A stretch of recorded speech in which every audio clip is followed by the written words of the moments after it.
A long wait.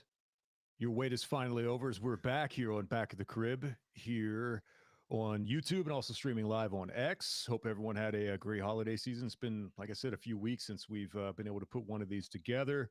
My name is Jeremy Poplin. That is Colby Daniels, and Dion Amade is alongside as well for another edition here on this Monday, where we're just kind of going to wrap up not only the college football season, but keep the conversation going into the postseason and off season of college football, and also our thoughts on everything that's happened in the land of the National Football League.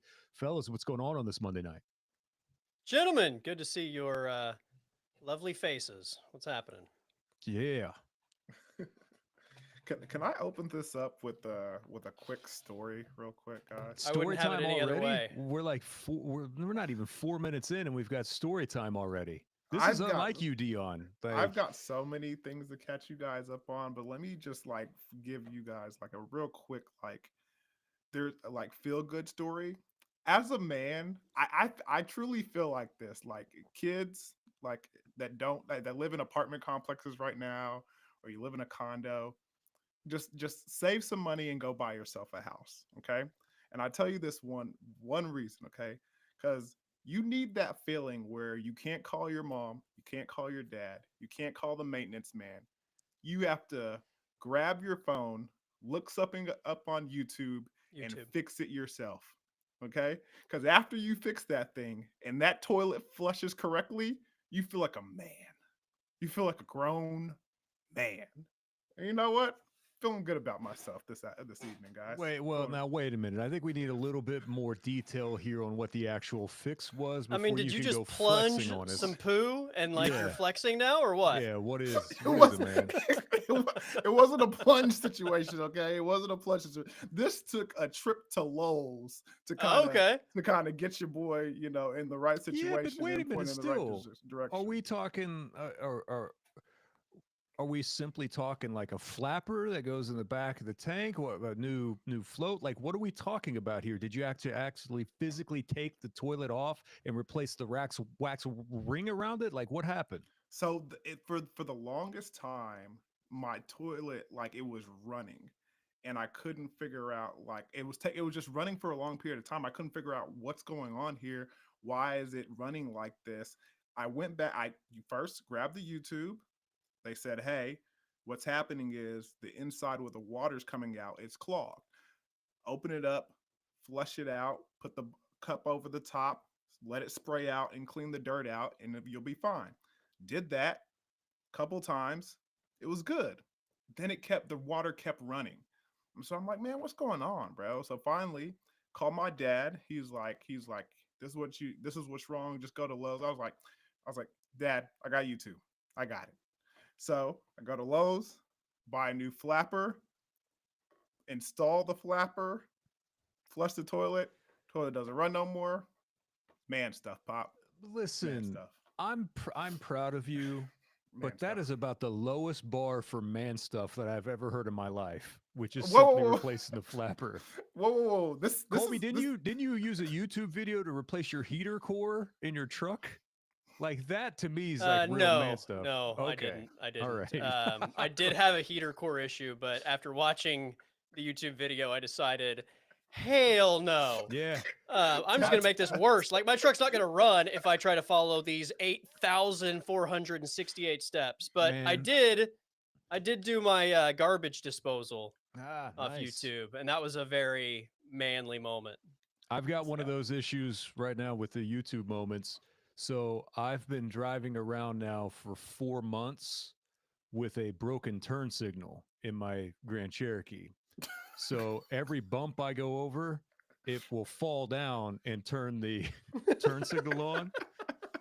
And you have to just reach over and get it, I mean, in the perfect position where it locks in place. But if Mm. you go just a smidge too far, it will turn the right turn signal on and will also flash the bright lights at whoever's there. So I've been driving around like this for 4 months, and I looked it up on how to fix this on YouTube.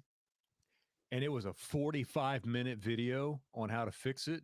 And I was like, no, I'm going to make this way worse because there's two little bitty I mean, tiny springs inside of it. And they're like, now, if you don't get this just set just right, your airbag could go off. Yeah. Like, Whoa. I'm like, nope, I'm not even attempting to try that right now at all. So I've done the math. I think on a YouTube video, generally per minute of watching equals about 30 minutes of work. Mhm. So if it's a 5-minute video, it's going to take you about 2.5 hours, Yeah. right? So if it's a 38-minute video, you're spending days on this project, right? That's at least for me Of course. how it works. I'm so glad One that you minute of said that. watching them do something takes me about 30 minutes of real time. I'm so glad that you said that, Kobe, because that's like how I judge if I can do it. Or if the video is longer than 10 minutes, No chance. it's a wrap. Yep. It's an No chance. absolute wrap. Like if it's longer, like literally my outlets in my one master bedroom, like literally last week wasn't working. The outlets in the bathroom were working. The outlets everywhere else, just my master bedroom wasn't working. And so they were like, "All right, the circuit, you need to reset it. Go find where the trip." And I was like, "It might be on the exterior of the house." That was the point where there was snow on the ground, and I'm outside looking for where the reset thing is. Finally, that didn't work. I tried the trip the thing in the garage. That wasn't working. Hey, I looked at the video and they were telling me this like to change the I was like, longer than 10 minutes? Nope, calling an electrician. If You I got- get multiple YouTube ads playing during my YouTube video watch, then clearly the video is Yeah. too long for me to Mhm. try and follow. Yeah.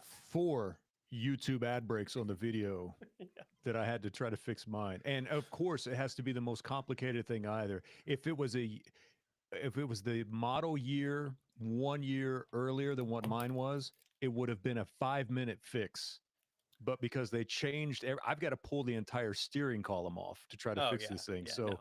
instead, I've just been driving around with one hand, like casually holding on to the turn signal every time. So if Just anyone get some ever, bungee cords and wrap them around and position them to where it locks it right in place the other and night never we're use it driving again. and we hit a little bump, and the guy that was coming towards me, because I was trying to fix it, of course I hit the bright lights, and of course what did he do? He flashed me right back to prove that he didn't have his bright lights on. He thought there was a cop Yeah. coming behind you. Yeah, He was that's like, "What are you exactly doing?" right. So That's for exactly guys right. who's listening at home, all right, the 3 suggestions for YouTube fixers. If it's 4 YouTube ads, you don't need to do it. Call a professional. If it's 1 minute, that equals 30 minutes of work. That's right. And guys, if it's 10 minutes long, call a professional. You don't need to do it. You can't handle that. That's probably good advice. Good Yeah. advice. All right, where do you guys want to start? We'll start with the wrap up of the college football postseason, because the season never ends. I mean, there's been just as much stuff, I feel like, in the last week since the damn game's been over with, that we could get into and try to break down as much as what happens during the regular season. And I am starting to trend more towards I'm not there 100% yet, but to me, everything that happens even outside of the regular season and postseason sometimes is just as much fun to shoot the what about as what happens during the actual games themselves. Because what a doozy that this year has been, from stupid hot takes to everyone hates college football now, to breaking records in terms of viewership. I don't know. Would you guys give a passing grade to college football for 2024 and the first college football playoff? 5 stars, or however we want to grade this, 10 out of 10. Yeah, it's great. I mean, to your point about off the field stuff, this feels like attitude era wrestling, where like the matches are great, but everything outside the matches are also great, right? Like you're just ready to see what somebody's gonna say in the middle of the ring to start Monday Night Raw. Like Yeah. that's what college football feels like right now. That's where it is in terms of just the craziness that is the drama outside of what happens for 60 minutes on a football field. And part of that is the fact that they've just decided to go into this uncharted territory and make the rules as they go. So there's not really any rules, and that just has created absolute chaos. And despite it being frustrating to everybody across the country, nobody is not watching it, despite what they say. Right? To We're not your going to point- watch, but they're watching. To your point, Jim Knowles just drove a beer truck to the ring and sprayed Ryan Day by deciding to go to Penn State. And maybe Brent Venables was trying to climb into the ring at the Ryan same Day time. banned Knowles from the arena, right? Posted right. cops, don't let him in the arena. He snuck in, drove a Zamboni down to the ring, and stunned him in front of everyone. Yeah, more on that in a bit. Okay, we'll get into that a little bit later. I was gonna start that one up, but we'll talk about that one. For me, and not to be a contrarian and kind of put a damper on the mood about the college football season. I'm sure everybody enjoyed it, but like as an individual who played ball, I as much as I love college football, still too many games, bro. Like I know that everybody enjoys college football, but college football going to January 20th, college football, like all those injuries especially from the Notre Dame Penn State side of things, they were the walking wounded going into the national championship game. Like that stuff, I don't know if that's sustainable. If amateur football or whatever they want to call it now, these kids being able to play that many games, I don't know how that is going to be a recipe for success, because in years to come, that product is going to get less and less viable, with the kids being like star players are not going to be able to perform for 16, 15 games. I just feel like they have to find a way to simplify that. And Okay, doesn't the state champion in Texas high school play like 16, 17 games? Yeah. No, they don't. I don't think it's like that anymore, because they added that. No, yeah, I think they added like so many more classifications. Like before, when I was playing, yeah, it was like that. When it was only the highest ranking was 5A, but now they have like 6A and then 6A1, 6A, just like they do in Oklahoma. But it's still like 14, 15, which is what Ohio State played, right? And I'm like you. I mean, I get the concerns. I do. But the great equalizer now, and I think you could make the argument that, okay, insert player here got hurt because of the length of the season, but guess what? That player is now coming back for another year of college football because his ass is getting paid now at a high level. So, yes, he might have got injured, but the likelihood of him coming back. Did you see the number of underclassmen that entered the NFL draft this year? Record low, because these dudes now are understanding, oh, not only is college great, but I can also get paid a whole heck of a lot too at these larger profile schools that can come back. So I see your point about getting hurt, but we're almost guaranteed to have another year of these guys now, where we weren't really guaranteed that before.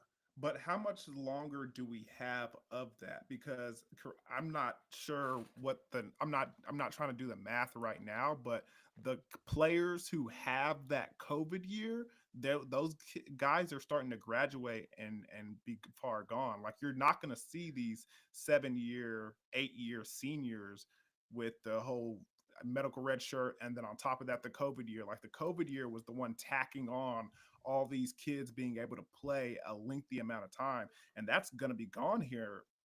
Yeah, right? I think I think that's finally done. But yeah, you're still seeing guys that are electing to decide to come back rather than declare early now. More than what we've seen. Well, if you're not a first round pick, it probably makes more sense, and you're going to make more money to play college football than to be a day 3 draft pick or go undrafted, right? Like we punched the numbers when Jackson Arnold got his Auburn deal. Jackson Arnold is going to make, I think it was like $700,000 less next year at Auburn, having really done barely more than nothing in college football to this point, right? He's going to make like $700,000 less next year than Bo Nix made as a rookie in the NFL, being a first-round draft pick. Well, Pop, don't say nothing. He did beat Alabama, so let's not say he hasn't done anything in college football. Okay, all right. Yes, if you want to be technical about it, then yes, okay. Then I take back my goose egg that I threw up there. I think you know where I was going with that, though. But Bo Nix was a Heisman finalist, was the number 12 pick in the draft, and he made like $700,000 more in his rookie season for the Broncos than Jackson Arnold will make for Auburn next year. Also, to your point about more games. I don't necessarily have a problem with more games. I don't. I'll listen to If they're good arguments. games, right? Yeah, I'll listen to arguments about health and about how you go about building a roster and what that does to your roster For after sure. a certain point in the season. I'll listen to that every day because it's a valid concern. To me, though, there's a big difference between me being angry at them going too long when it's not about the amount of games, it's about how the schedule sets up to prolong the actual college football season. That's what I have a problem with because even I thought that playing a game on January 20th, which is why we need an overhaul of the schedule. And we've been talking about that for 2 years now. And now it's even more of a priority to me. And then just a few days ago, we find that the 2027 championship game is not going to be played until, did I see January 25th or 26th or something like that in 2027? So 5 days even later, a week later than what we played it this year. That's the part that I have a problem with not adding more games to the calendar The year. calendar is the The issue, right? calendar Not is the not the number problem, of games. Yeah. not the games. That's I where I'm at. completely agree. Look, So there no, so are what, there are a lot of holes with all of this. I don't like the calendar. I don't like the portal window. I don't like the structure of how they seed the teams. But in terms of just having 12 teams play for a national championship, this has exceeded anything that we've ever had in college football. Yeah, bring it We on. actually got a national champion that had to earn a national championship, right? Like, what's the term in football? Any given Sunday, right? yeah. Anybody can win on any given Sunday. Well, in the format that's always existed, you have to have somebody just give you the opportunity and then you go win one time and you're potentially the champ, right? Forever it's been that way. Now you Okay, legitimately, even if one or two teams sneak in that maybe shouldn't be there, like you legitimately have to run a gauntlet of quality football teams to be crowned national champion. I don't want to get bogged down on this, but I'm sure there's a lot of people listening that don't really understand what you guys mean when you say the calendar year for college football. So kind of go into detail a little bit. What do you mean specifically by The you don't like dates the of when calendar? things happen. Yeah, the dates of when things happen. You So know, the you think fact it's that too we close, or you think it's too wide? no, it's The too calendar wide. year. It's way too wide. The fact that we start the season when we do, the fact that we play conference championship games and then we take multiple weeks off after those conference Right. championship games when the everyone wants to keep you know grinching and complaining and griping about, well, we're losing tradition in the sport. What's the biggest tradition in the entire sport? And that is New Year's Day bowl games, when it's supposed to be the culmination of, or as close to it as possible, with a champion. And we just blow right by it because we just had to include the bowl games and everything. And I'm not saying that this system was going to be perfect from jump from year one, but they didn't do themselves any favor with, when the portal window opens, when signing day is included in this. Think about this. You're building a roster for next year when you're not even done with this year yet. And it's putting all this extra added pressure on everyone. And now in college football, it's not just the head coach, it's the GM of that. It's, recruiting coordinators. Look at the structure of college football now. It's completely unnecessary. And to also stretch these out past the divisional round in the NFL, But like, no, but man. but to And go college football deserves better. The but to go national ba- champion deserves better. but to go back to what we're talking about and kind of what my initial thoughts on this, I think you kind of need the calendar year to be that long for one variable, the, keeping the kids healthy and making the product a good product. Because within those, conference games, within those conference championships, you need a time to rest and be at full strength to play good football in these championship games, in these playoff games. So I understand from that standpoint.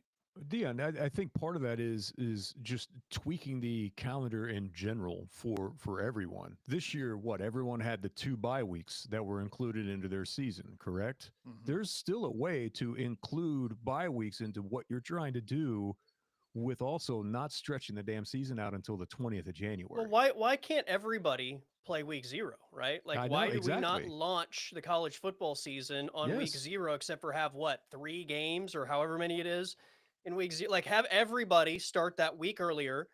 And again, we can But argue about the if you're buys and all that stuff, but then you're also, to Dion's point, it helps stretch out the amount of time a little bit longer. But you need to be, and for the sake of the playoffs, you don't need, like, the teams that had a bye set for 3 weeks, right, before they played football, and they were all flat coming out of the gate against teams that had just played, and all the teams that had just played against bye teams ran over them in the first quarter of each of those matchups, and in most of them, the team wasn't able to recover, right?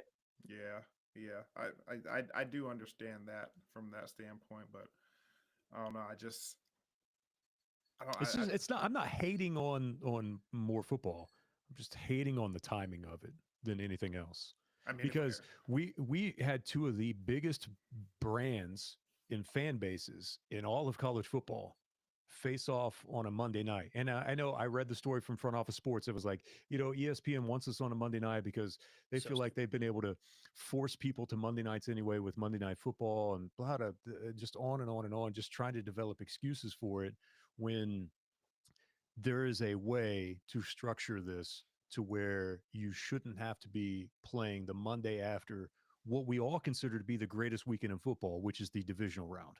When you've got all of those teams, there's no flukes in those, right? Because the wild card teams are out. You've at least won one game at that point. You've earned that spot. That has traditionally been the best weekend in football, period. And it just lost all momentum to me on a Monday night. And I was still excited for the game because it's Notre Dame and Ohio State. Who wouldn't be excited for that? Yeah, because we get good matchups with the playoff. Like, again, regardless of whether you think Boise was a great football team or you think SMU deserved to be there, right? The 12 teams that made it, we can all agree were good football teams. Yeah. Like, we went into the playoff and there were arguments about, like, has Texas beat a good football team all year, right? They lost to Georgia twice, but did they beat a good football team all year? People also said that about Notre Dame. Like, did Notre Dame beat anybody good in the regular season? Again, you can have all those arguments you want, but in the 12-team playoff, you actually have to play good teams. The worst team in that playoff was who? SMU, probably? Indiana? I don't know. Though still a good football team. Like, you have 12 teams that are all at least somewhat comparable, and you got to go win games against quality opponents instead of playing 12 games against who knows if any of those teams are good. I'm glad that we have teams at the end that have to go through other quality teams to crown a national champion. We don't have enough big time matchups in the college football season. We do not. Anyone surprised at the ultimate outcome from the championship game? No. I think once you saw Ohio State give Oregon the business like they did, I think you could have wrote that one in from that standpoint. I mean, well, and Dion mentioned it with the health. I think Notre Dame was just so beat up in critical areas that they would have needed those guys if they were going to be able to beat Ohio State. And even with that, I liked this team because they were gritty, right? They reflected, I think, Marcus Freeman. They were very likable. They were tough. They had a lot to overcome, and they still absolutely.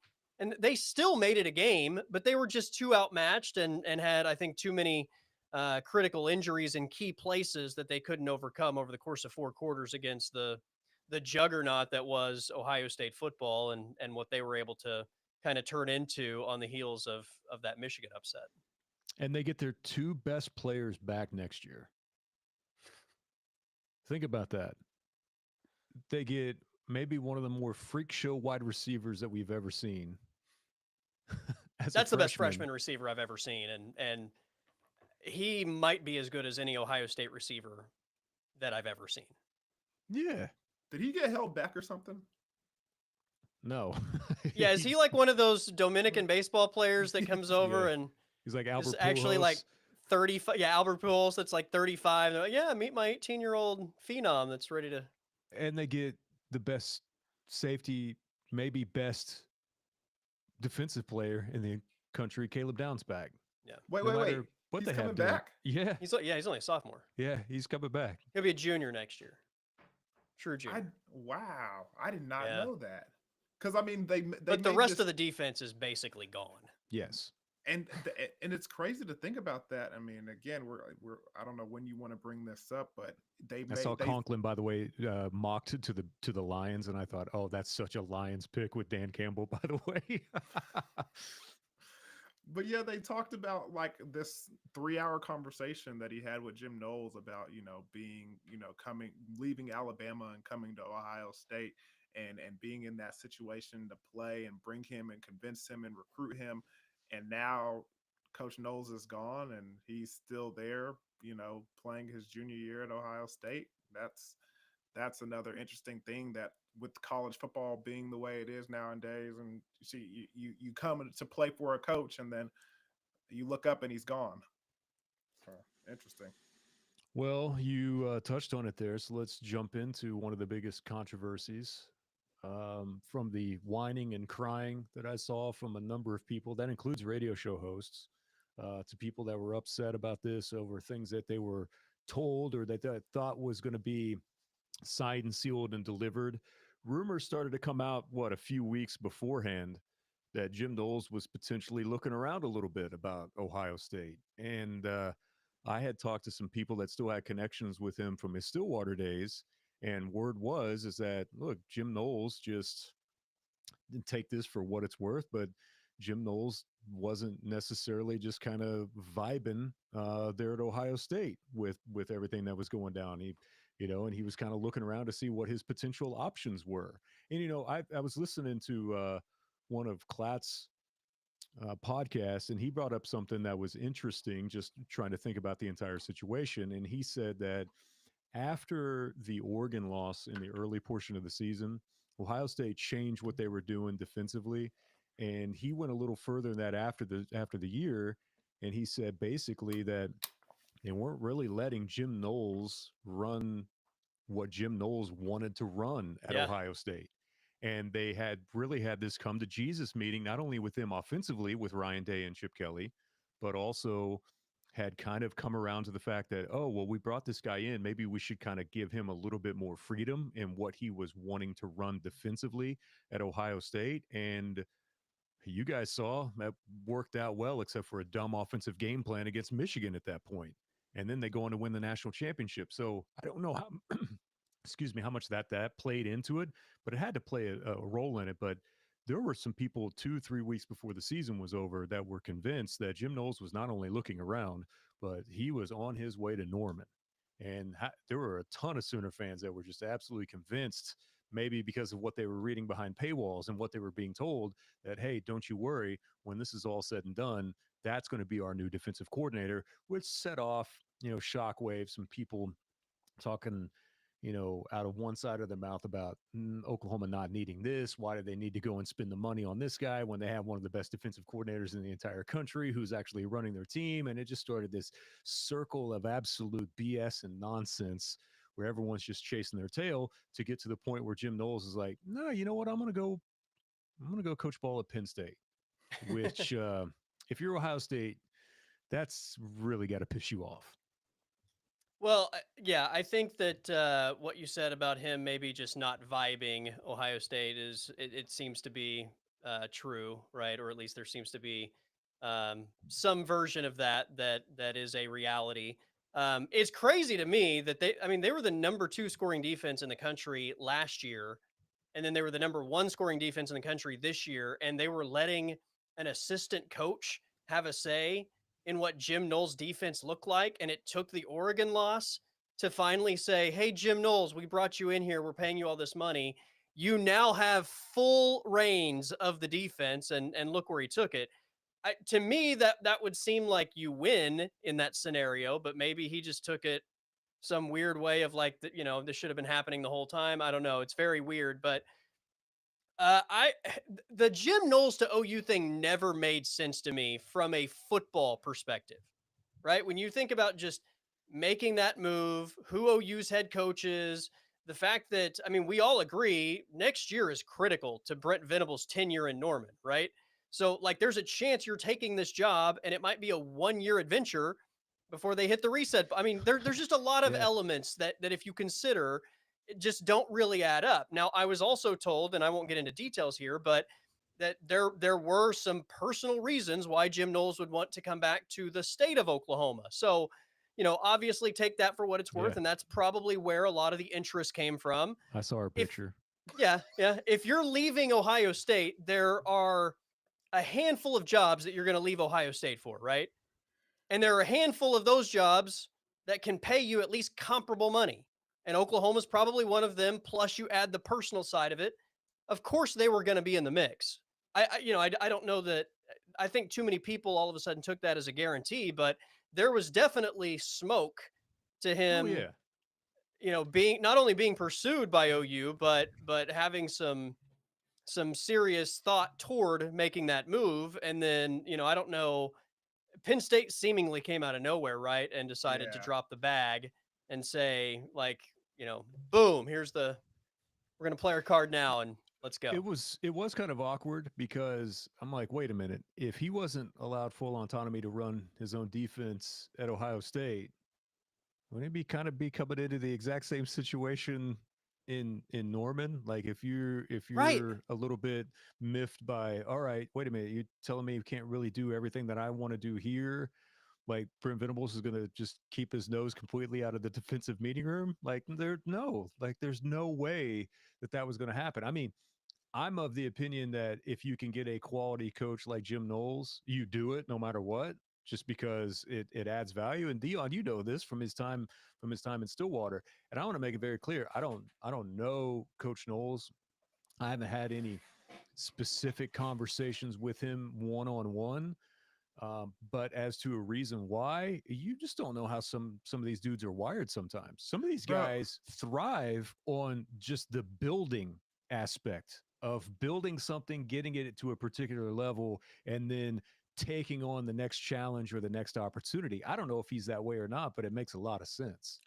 from the small conversations that I've had with Coach Knoll, it's pretty shocking that when I first heard about him really wanting to get out of Ohio State, I that's what sold me on this whole like Coach Day might not be the best guy to work for because Coach Knowles is so chill.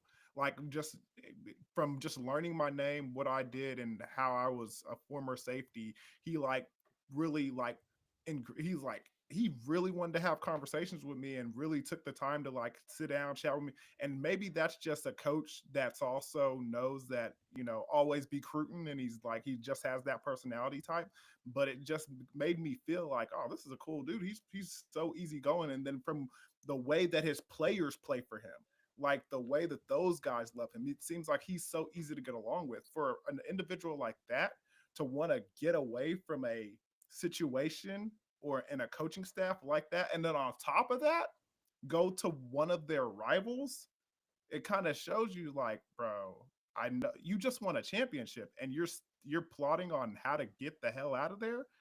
That's I don't want to put this out there and put it on Coach Knowles, but it kind of says like, is that a little bit of a way to kind of stick it to Ryan Day on top of the fact that you're leaving? Is like, not only am I going to leave, but I'm also going to go to somebody that we're going to compete with you on every aspect, recruiting, on the field, off the field, from every standpoint. That says a lot, man. I don't Especially think he went to Penn State. I don't think one aspect of him going to Penn State had anything to do with sticking it to Ohio State. not one. I think he wanted out of Ohio State, and they offered him $3.1 million a year to stay home, right? That's where he's from, right? Yes, he is from So he gets Pennsylvania. to go home and make 3.1 and get out of his situation. I don't think it was like, oh, this is Penn State, one of Ohio State's rivals. Like, let me go like rub their nose in it. It was like, this is a giant payday at a big university that is doing well, and I can make my move. Everybody that I've ever talked to that discusses Jim Knowles says exactly what you said, Dion, that he's super chill, laid back, very nice. But the one aspect I would add that I've heard is from a working standpoint, he's a lone wolf, right? He wants to just do things his way. He wants to be left alone. and he wants to just put his nose down and do his job, and doesn't want anybody looking over his shoulder, doesn't want to collaborate with other people on how it's going to be done. He wants to just do his job. And it seems like that was what was wrong at Ohio State before they finally fixed it. Well, that would be the only way to work with annoying James Franklin, is if he just kept his nose completely out of what I was trying to do. So Does James Franklin seem like a micromanager to you? I don't know why, but James Franklin bugs the you know what out of me. He's a good coach, but boy, there's just something about him when I watch him like, ugh, Oh, he's ugh. He gives me that Drake appeal for some reason. Hey, Dion, did you like Jim Knowles because there's he a lot of remembered try your- hard there that I'm just like, dude, Yeah, there is a little bit of that. just calm down, man. Do you like Jim Knowles because he actually remembered your name, unlike Gundy? Why you always got to do my boy like that, man? Why you always got? He remembers me and he loves me. Stop trying to break us apart. Speaking of Gundy, there we were last Thursday in Stillwater. How'd that Colby go, guys? was there, and your boy was there too. And we got to take in a little Mike Gundy and Todd Grantham and Doug Meacham. And Chad Weiberg. And Chad Weiberg also made How's my best friend doing? an appearance at the podium afterwards, after pinning a letter to the fan base on the prior Friday, basically saying like, hey, you know, all that stuff that the head coach said about you guys, don't you worry about that, because we're all back together. Everything's good. And we could really, really use your support to send Oklahoma State athletics into the next stage here before we get to revenue sharing. That was as much of a, and I say this in loving terms, that was almost as much of company man Mike Gundy that I can remember in a while, because I was wondering, is Mike going to throw in a subtle jab here or there? But the minute that I saw Chad Weiberg sitting over in the, well, Chad walked in right by us, Colby, first, and was kind of just, we were just shooting the, you know what, for a minute. And then I thought, oh, okay, well, he's either here to say something or he's just here to monitor the comments of the head coach that might have actually just been dismissed a few weeks prior. So which one is it going to be? And Mike Gundy minded his P's and Q's, for lack of a better term, that day. Yeah, I mean, look, you're introducing your two new coordinators and you have an entire new coaching staff, right? I mean, I'm here most of the time for the Mike Gundy pettiness and subtle shots that he will throw out in press conferences. I love it. Uh, time and place for everything, though. And no matter what might be bugging Mike Gundy about anything that went down, that probably wasn't the setting when Doug Meacham and Todd Grantham are about to be like introduced to the media, with and those guys had the ability to hire their own staffs, right? So you don't have undermining going on with an upset staff about a coordinator that they don't think deserves the job. So time and place, and I wasn't necessarily surprised that we didn't have Mike Gundy saying anything super crazy out there. Plus, I mean, it was the first time that he's addressed anything since the standoff at the OK Corral that was being reported between him and the regents and Weiberg and Schrum and that whole situation. So I kind of thought it would be like smooth everything over, and maybe we'll get something else down the line. We'll see how things go. But I wasn't really surprised that he was like, let's just try and lift everything up. We did get a zipper check moment though. We did. Yeah, he did do the you ever get older and just have to check your zipper sometimes to remember that it's still up, or check to see if it's down. He did do that. Yeah, when that letter came out Friday, kind of had a feeling that was the way that it's going to go, because now it's whether he wants to admit it or it's been admitted behind the scenes, but now it's about rebuilding. And I don't want to go as far as saying rebuilding trust, but very quickly putting not only performance on the field behind you, but also performances in front of a microphone off of the field behind you as well, moving into an era that the school and the athletic director is saying, we can't do this without you. We need your support. We need your dollars if you want us to continue to be competitive. I mean, he had to handle it that way. It's interesting because the way we see college football going, it's almost as if we've seen a lot of coaches just up and leave saying, all right, this new way of college football is not for me. And for sure, Coach Gundy is of the kind of generation from those coaching staffs that upped and rolled out. But then there's this generation there's some that left and there's some that's saying, well, you got to get along to get along. And you have to kind of change your tune and turn over a different leaf and kind of move in that direction of the way college football is going. And I think although Coach Gundy kind of preferred it the way it was, he understands now that he has to turn over a new leaf. And I think that press conference kind of showed him trying to progress in that direction because that's the only that I mean, if you're gonna want to play ball, you got to play ball, and that's that. I feel like that press conference showed us Coach Gundy trying to play ball and go in the new direction of college football.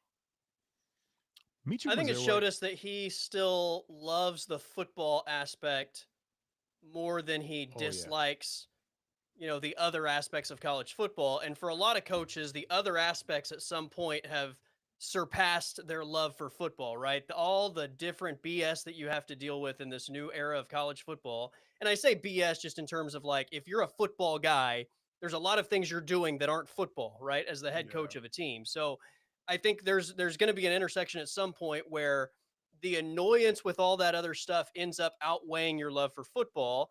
And Gundy made it a point to say how much he still thinks about and loves football. And as long as that love still outweighs the frustration of all of the non-football elements of the job, then you're doing okay.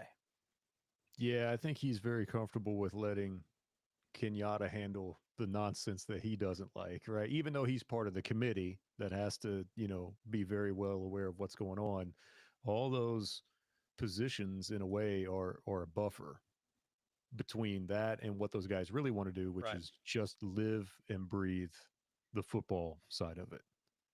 Because there's only so much of them to go around. Meacham was there when you were there, right, Dion? He was yeah. receivers coach. hmm How was coaching Meacham when you were there, just to deal with in general? I mean, you gotta imagine, man. I played defensive back, and he was a receivers coach. Dion hates him. I didn't say that. I didn't say that. Because I've always liked Doug. Doug's always been cool.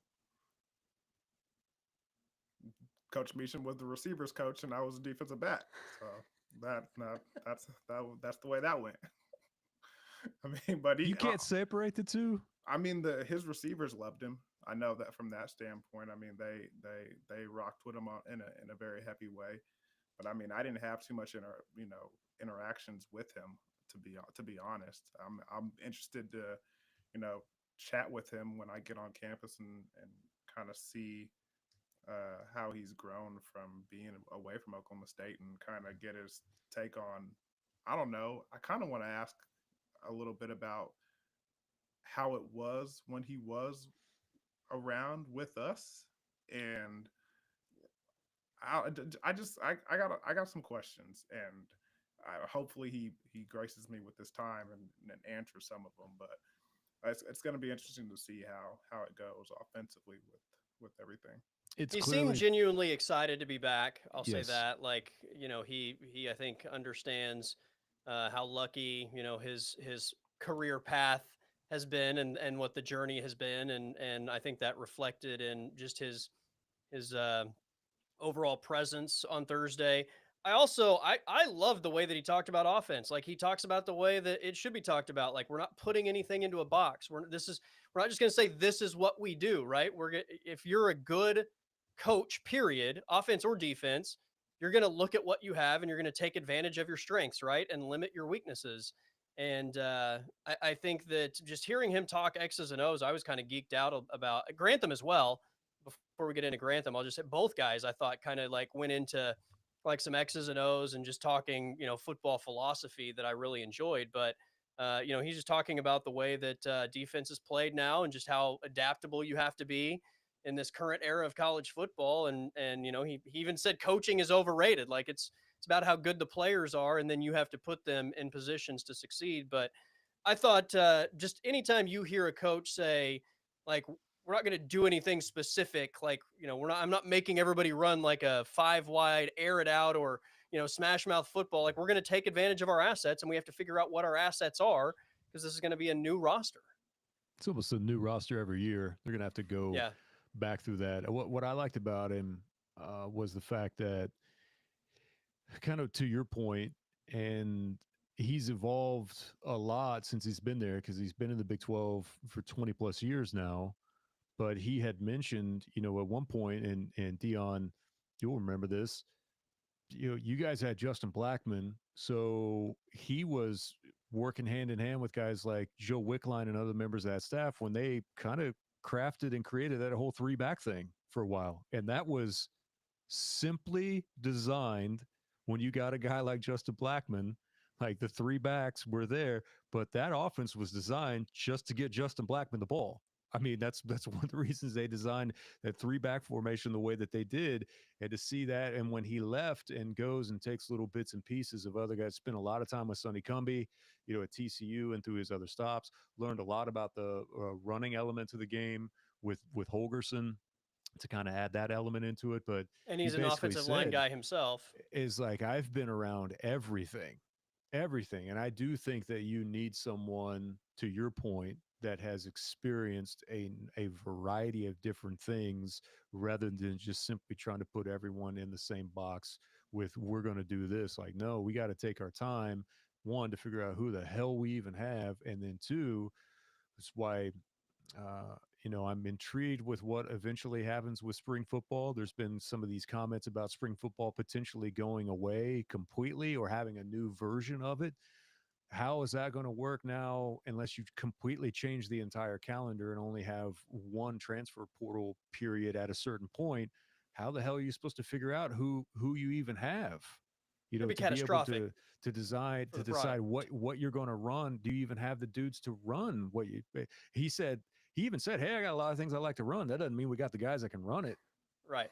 I mean, what are you gonna do? Go out there and run stick like every single play? Like, no, you can't run that like every single time. Even though he might like it, he might not have I, the dudes. I have a question for both of you because I've been thinking about this a lot since the whole Gundy stuff went down, and everything that Gundy has been over his tenure. I imagine and this doesn't just apply to Mike Gundy. I think this is for a lot of coaches across college football, but Gundy has always been a culture guy, right? Culture and development. Yes. It's got to be incredibly frustrating to rely on culture and development in this era of college football. And Gundy said this a million times, like, who are you developing players for? Is it for yourself? Is it for somebody else? Like, the Yeah. fine line of trying to put a winner on the field and also develop simultaneously. I mean, that line is so narrow in this version of college football. It's got to be incredibly frustrating to build your entire program right on those two principles, culture and development, and to see the roster turnover the way it is now with this era of college football. Like, that's it just kind of like it goes against the grain of everything that you've tried to build for 2+ decades. Doesn't two things to me. One, that puts more emphasis on those high school kids that you're trying to recruit, to bring them in and not only develop them, but hope that you are creating the right type of environment and right type of culture and system that they want to be in, that they decide to stick around for a little while to help continue on with the culture that you want to implement. So that puts pressure on you to go out and make the right decisions at the high school level. But it also, to me, puts pressure on your general manager now and the communication that you have with him about finding the right guys that are adaptable in the portal to come in and not only fit your culture, but almost um, feel like that can be an extension of your culture as well. And that's difficult without knowing a whole hell of a lot about them at all. That's impossible. It's almost impossible But because the money's going to get to a point where you can't swing and miss anymore. In like some programs will be able to, but there's some programs that are going to be in a position because of the way that the money is that you really can't afford to miss in the portal. the portal is to get talent. The portal is to gain talent where you're missing talent and to make sure that you put players on the field that can win. The cultural aspect of it, I don't know if you can go out there like high school kids, you can do that with because you can talk to their coaches, you can know what programs they're coming from, you can talk to the people in the school and ask if this is a good kid or not. When you're in the portal, who are you asking? You can't. I mean, who you asking if this kid's Well, good? you got And do to you ask a even lot have of time? people. Do you have time to ask those questions? You gotta go and get this kid and offer him some money and say, "Come play on my team and help us win." Here's the thing: the culture standpoint, that has to be within the building. And if that kid Oh, of is not, course. and it has to come not from the players anymore. It has to come from those strength and conditioning coaches. It has to come from those equipment staff, those trainers. You have to have that built Yeah. in within there because then you know, hey, when that kid starts acting up, hey, bro, we don't do that. We don't do that here. And it has to be within because within those four walls because players aren't staying long enough to know what the culture is. I agree with that because I do believe that your best culture doesn't trickle from top down. It's the other way. It's from the bottom up is where, a lot of it should evolve from. But I might disagree with you a little bit on and I'm not saying that it's easy, but one of the things now that's happening with this structural shift and also with the money is that yes, you are trying to plug holes and yes, you're trying to get talent, but you have to do a better job of evaluating now than ever before in the portal because now there's going to be a dollar amount that is attached to them and you got to make sure that you're getting it right now more than ever before. And the Yeah. development process, I mean, that potentially could be counterproductive to team success, right? Or vice versa. Like Yes. it's one of those lines where it's like, are we working for the good of this year's team to win now, or are we trying to keep this kid around? Like, that development thing is a fine line in terms of how you can navigate that, not only for the good of your football team, but for trying to keep kids around. I mean, on top of that, bro, It's so especially the way hard, man. things are going right now, development is on the kid.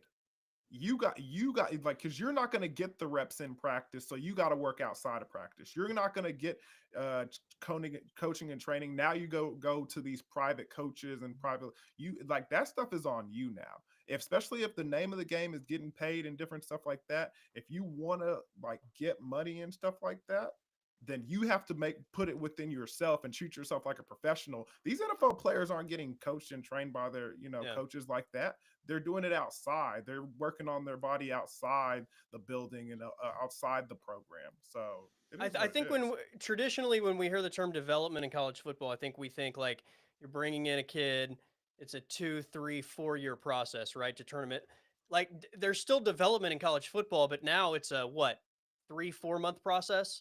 Like you have to evaluate who that is, figure out what he can do, and try and get the most out of him very quickly and capitalize on it or you have to move on or he's going to move on, right? Yeah. So Now, there's still now, development. It's just like the timeline of it now is so crazy. now they're even making their own choices to where it's like they're tiptoeing up to that 4 games that they've played, and coach is Right. like, "We need you," and uh, some of those guys are like, "Nah, I'm good. I'm going to go ahead and redshirt this year." Like, well, wait a minute, we need you.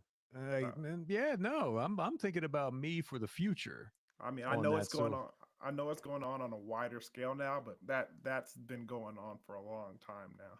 yeah, a much wider scale though than what it has before. Yeah. All right, before we go too long, let's kind of shift here to the NFL. We'll close up shop with whatever the hell that was today at the Star.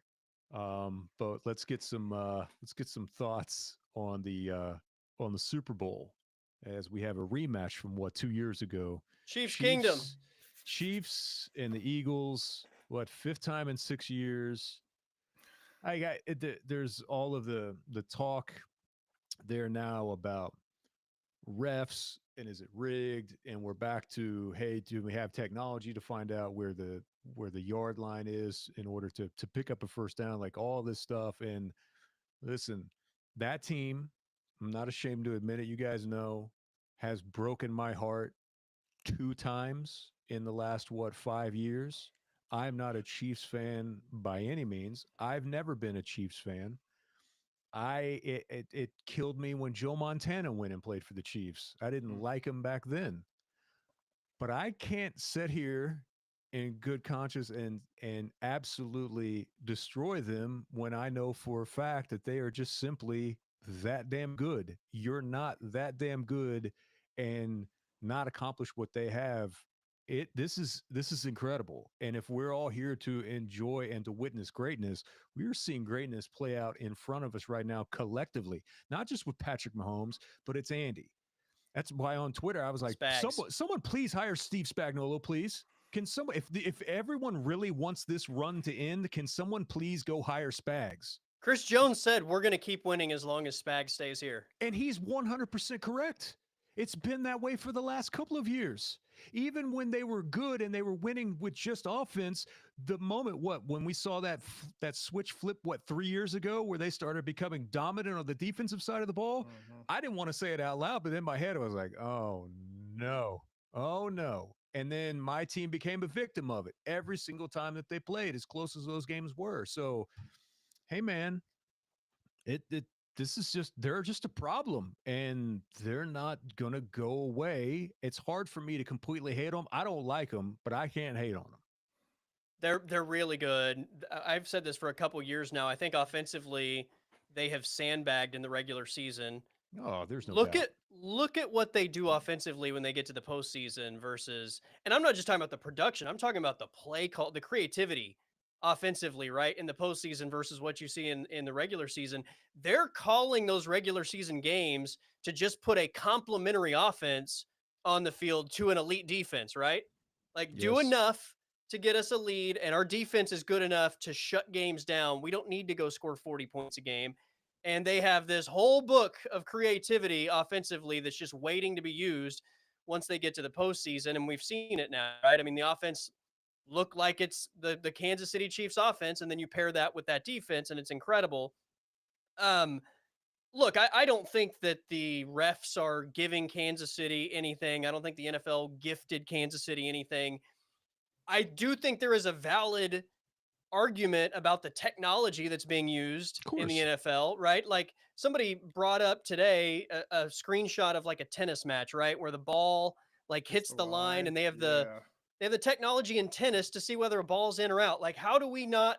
We They still have use that in a soccer too. chain in the most popular sport in the world to determine a first down. Like, and how many times, guys? And this is just outside of Chiefs games, how many times do we watch an NFL game in general where they don't have a good camera angle, right, to Yeah. determine how we can overturn or definitively see if a play should be overturned or not? Like, this is the NFL. Like, if you want to argue that their technology needs to be stepped up, I completely agree.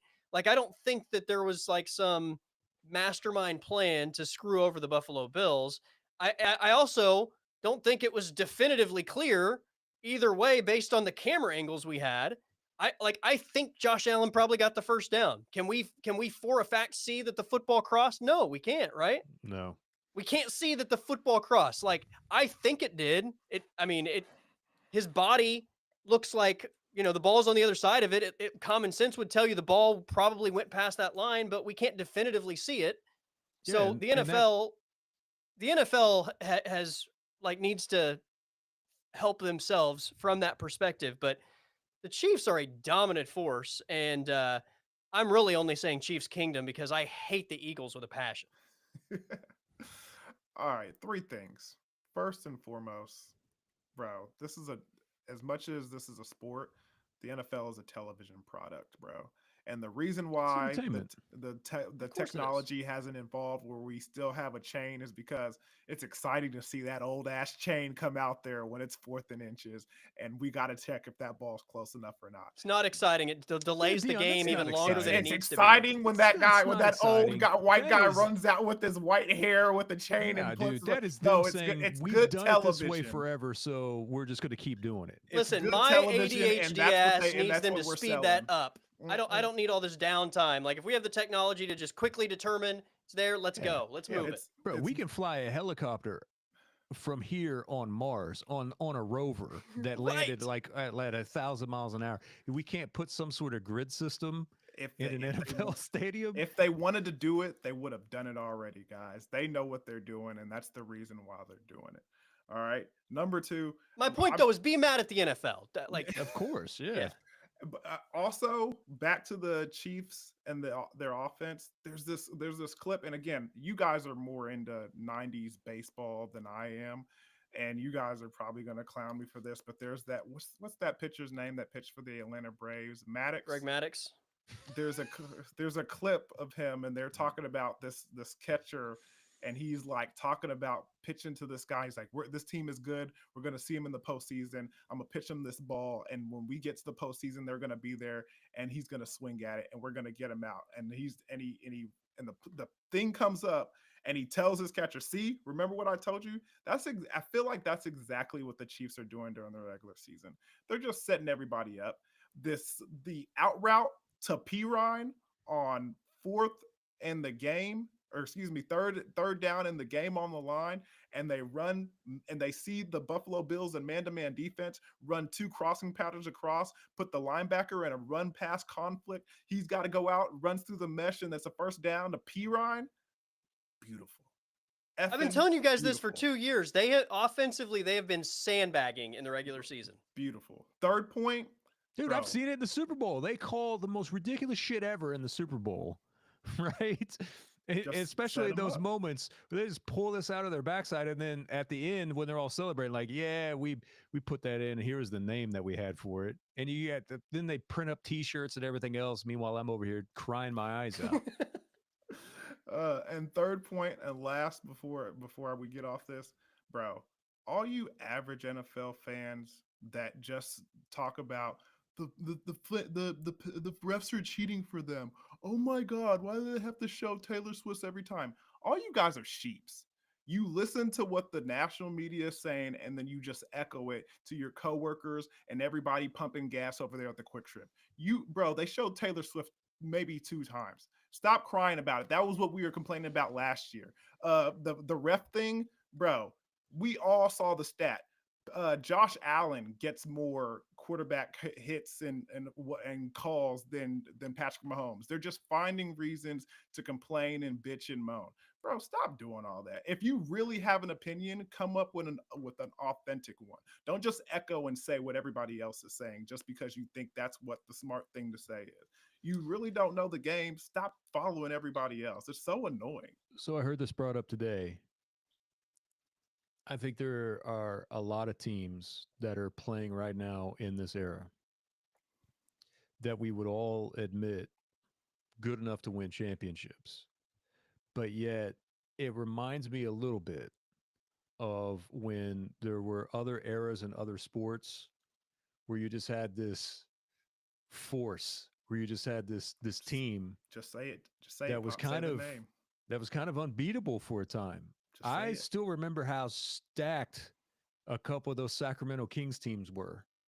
Just freaking loaded, right? And they just happened to be good at the exact same time that Shaq and Kobe were running things on the West They also Coast. got screwed over by the refs, but They did get screwed over by the refs. There were a couple of times. There were a couple of times that I thought some of those Phoenix Suns teams were really good, and then Robert Ory hip checks from the Spurs, hip checks one of them into the crowd, and then they just completely fall apart.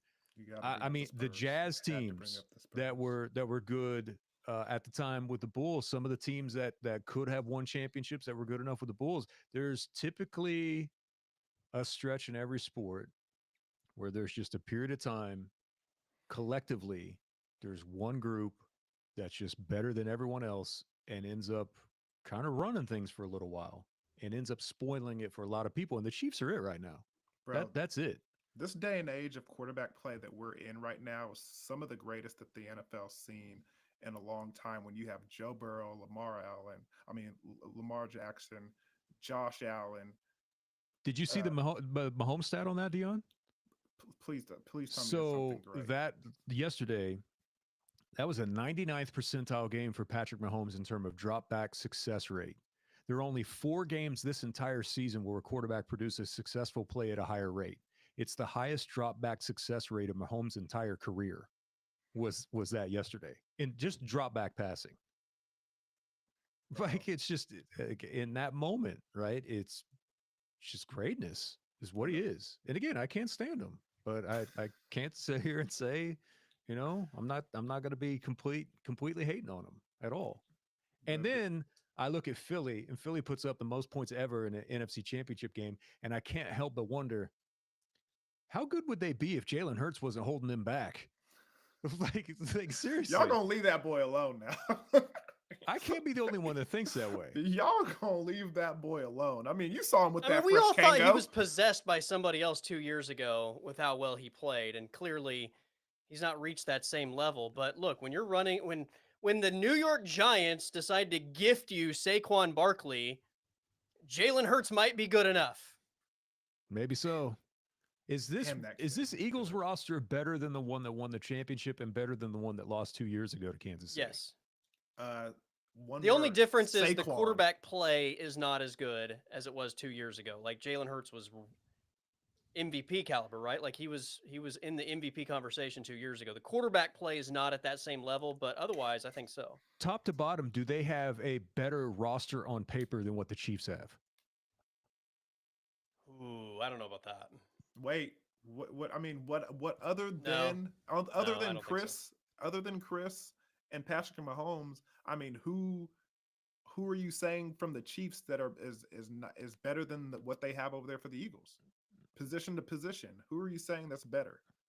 I mean that The Chiefs have better defense and they have a better quarterback. The Chiefs have a better defense than what the Eagles have going I up think so, against yeah. over there? The Eagles secondary what- is The the Eagles Eagles secondary is secondary is way legit. better. The Eagles Way linebacking better? core, Eagles linebacking core is better. The Eagles defensive line as a group better than the Chiefs. Agree to disagree.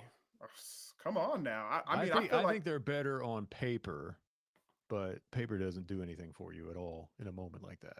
And you just can't pick against them. I mean, Spags is the equalizer from that standpoint. He just knows how to put those guys in really good position. But Yeah. I mean, as look, far as the talent Chiefs don't have a goes, lot of superstars all over the field, but they have the right players that course. fit what they do really well on all 3 levels of the defense. Okay, quickly before we get out of here, what in the hell was that today at the Star? Like I've never in my life, like every time I keep thinking, I don't even know why I'm surprised anymore at this, but Brian Schottenheimer gives this touching answer to becoming a head coach for the first time at 51. He's bringing up, his family. He's bringing up his mom. He's trying to hold back tears, talking about his old man and Marty Schottenheimer. And then Jerry gets asked a question, and Jerry just Jeff Galuli's like his new head coach right in the knee with a lead pipe. Like, he's sitting right next to you. What are you doing? I will never understand that franchise. I will never understand the line of thinking on this, on what happens. But I just can't believe that he was doing that to a first-time head coach as he's sitting not even a foot away from him. I mean, it just amuses me at the amount of people that are still like, Jerry's officially lost it. He lost it a long time ago. Why does any of this still surprise everyone? And the Dallas media is the worst of them all. They're all like, can you believe this is happening? Yes, we've been watching it for years. Like, what do you expect when you show up to these things? That's exactly what you expect. Jerry's old ass to be rambling on about God knows what. All I could think about when he was rambling today was the scene in Billy Madison at the very end where they're doing the trivia, right? And the principal or whatever is like, we are all now dumber from having heard your answer. At no point during your incoherent answer, did any of that make sense? Like, shut up, Jerry. And then he starts talking about glory holes. I mean, Yeah. like what why? How did that even happen? Like how did that even the one thing that I could always count on, like as much as Jerry's, made colossal mistakes or done things that the Cowboy fan base has disagreed with or weren't happy about, I always knew there was two things with this Cowboys organization. Either there were years where we're looking to win football games and make it to a championship, or there was years where Jerry is just looking to be in the national spotlight and make the dollar value of the Cowboys That's continue to every go year. up. And I don't know what the fuck this was, because like this hire, like the whole hire, it didn't do any of that. Like either Oh, it did you something though hire for to win, Jerry. or you win media attention or something. Like I don't know what this No, is. it allowed Jerry to stay in his comfort zone. It allowed Jerry to stay in his comfort zone because Jerry wants to hire guys that have no leverage. Right. And I think you know everything about this hire based off of what happened like in October. If they were at that point ready to move on from Mike McCarthy, I'm not saying that you had to cut him loose then, but you at least start the process behind the scenes of trying to get your ducks in the order. You don't have to make it known like, hey, thinking about doing this. You can start having conversations with guys like Vrabel who are out there, the front runners to be. But it really came across as they didn't know. They thought that Mike McCarthy was just going to accept their terms for what they wanted again and probably bring him back. And when Mike bucked up against that and was like, "No," I think they caught the Cowboys by surprise. Well, Eh, this is how they handle their player contracts as well. yeah, I know. Their top players want a new deal, and they like, nope, we're gonna play hardball. And then they get to the 12th hour, and they're like, we're gonna cave because we need you, and you called our bluff, and we're gonna pay you now. Like they have badly mismanaged pretty much every negotiation that they've been in, and somehow, I mean, I shouldn't say somehow, I know how. Will McClay has been so good at talent evaluation that they've been able to stay relevant despite the god awful negotiations that they've made in pretty much every Yeah, aspect of the organization. But yeah, it's my biggest issue is 2 years ago, you had a roster that was good enough to win the Super Bowl. Yep. Like you were talented enough. I'm not saying they would have. I'm just saying mhm. from a talent perspective on paper, you were good enough to win the Super Bowl. And you have now driven this thing so far down the road where the roster next season is so far diminished from where it was 2 years ago. It doesn't matter who the coach is. Bro, and Like we people are had upset about Schottenheimer. Like it doesn't matter if they brought in Dan Campbell or Bill Belichick. Like the roster is nowhere near where it was 2 years ago. Like they've got some serious work to do to get the talent level back to Yeah. where it was just 2 seasons ago. They are not a contender. and the, It was so bad. Like the owner told the head coach, "Hey, oh by the way, Zeke's going to be your starting running back." Like he didn't even have an option, right, to go out and try to find anything else. He's like, he was told this is who your running back's going to be, knowing good and well that that was not a viable option. bro, and then you see all the former Dallas coordinators and assistant coaches just going off and having success elsewhere and Flourishing. just winning Yeah, even Kellen games. Moore's ass. I mean, Even come on. Kellen Moore is just looking doughy on the sideline in the cold in Philadelphia like a Yeah. winner. He's just Come looking like a winner. on that Josh Heupel plan. Goodness gracious. Coaching does something to you guys. Coaching does something to you. There's a weight room in the facility, guys. You can step away from the film room one time and just at least walk on the Stairmaster for 30 minutes. Been hanging out with Big Dom. Big dog. Big Dom up in Philly. Bruh. Why does he have a headset on the sideline? Because he does everything. I was listening to Chris Long's podcast, and like Big Dom's not just security, like Big Dom does everything. Like Big Dom was in charge of finding that dude that was remember the whole scenario with the fan, the Green Bay fan, the female Mhm. Green Bay fan. Like Big Dom was in charge of finding that guy. He was like, Chris Long was like, he does literally everything He's the for wolf. them. There's not one thing. Exactly. And yes, he has cannolis on his desk all the time, which does not surprise me at all. Wouldn't have it any other way. Big Dom. Yeah. God, I can't stand the fact that we have to watch Nick Sirianni's face on Super Yeah, Bowl Sunday. I know. He's a treat to pay attention to for sure. For sure. Gentlemen, it's good to see you again. Try to do this maybe next Monday because I'm sure something stupid will happen in college football between now and next Monday, or even in the NFL, for us to keep going. And if not, we'll find something to talk about for sure next Monday night as well. Good to see you guys. I appreciate everyone for tuning in on X, also on the YouTube page. If you would like, you can go back and listen to this, or if you didn't catch it, you can go back and listen as well. To the audio version will be on Spotify, on Apple Podcasts as well. Back at the crib, and subscribe on the YouTube channel, House of Pop. Appreciate you, fellas, and I will see you guys next Monday. Yes, sir. See you, fellas. All right, that'll do it for us. See ya, and have a great rest of your week from all of us here at Back at the Crib.